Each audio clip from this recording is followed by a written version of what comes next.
ఏలూరు దక్షిణపు వీధిలో ఒక ఇంట్లో మంటలు చెలరేగాయి. మంటల్లో చిక్కుకుని జాన్ గంగాధర్ అనే 30 సంవత్సరాల వ్యక్తి సజీవ దహనమయ్యాడు. గ్యాస్ లీక్ అయి మంటలు వ్యాపించాయా లేక ఆత్మహత్య చేసుకున్నాడనే దానిపై స్పష్టత రావాల్సి ఉంది. సమాచారం అందుకున్న 1 టౌన్ పోలీసులు సంఘటనా స్థలానికి చేరుకుని దర్యాప్తు ప్రారంభించారు. గ్యాస్ లీకా లేక ఆత్మహత్య అనే దానిపై పోలీసులు ఆరా తీస్తున్నారు. యువకుడి మృతితో ఆ ఇంట్లో విషాద ఛాయలు అలుముకున్నాయి. గంగాధర్ మృతితో కుటుంబ సభ్యులు తీవ్ర ఆవేదనకు గురయ్యారు.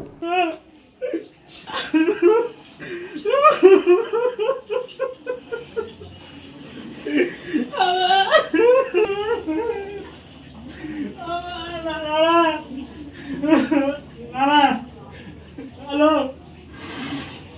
హలో హలో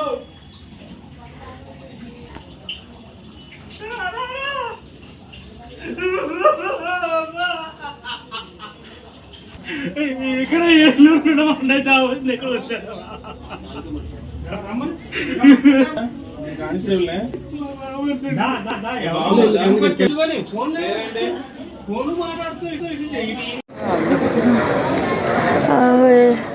పద్మ నా పేరు. నేను పొద్దున్న మధ్యాహ్నం డ్యూటీకి వెళ్తుంటే వెళ్ళొచ్చేటప్పటికి ఫైర్ యాక్సిడెంట్ అయిందని ఫోన్ చేశారు ఇక్కడ వాళ్ళంతా. అప్పుడు వెంటనే వచ్చాను. ఈ లోపల మొత్తం అయిపోయి కాలిపోయింది. ఏమైందో తెలియదు నాకు. అక్కడ లోపల తమ్ముడు ఉండిపోయాడు. ఎలాగైందో కూడా తెలియట్లేదు నాకు. అసలు ఏమైందో తెలియట్లేదు నాకు. తమ్ముడు గంగాధర్ ఐటీ రిక్రూటర్ కింద చేస్తున్నాడు. ఐటీ రిక్రూటర్ కింద చేస్తున్నాడు. లేదు అవలేదు. నేను సచివాలయం కింద చేస్తాను. అవునండి, పడుకున్నాడు లేవడని చెప్పి పెట్టానండి. వచ్చేటప్పుడు తమ్ముడు అక్కనండి.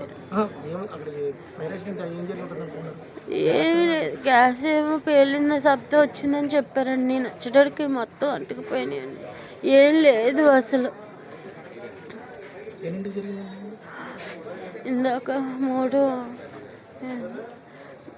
అలాగ అవుద్ది 3:30 అవుద్ది అనుకుంటా.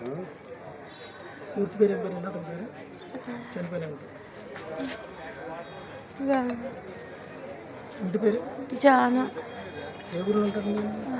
అప్పుడు ప్రజెంట్ అన్నవరంలో ఉంటున్నారు. తమ్ముడు నాన్నగారు అందరూ. ఇక్కడ తాతయ్య గారిది డెత్ సర్టిఫికేట్ పని మీద వచ్చాడు.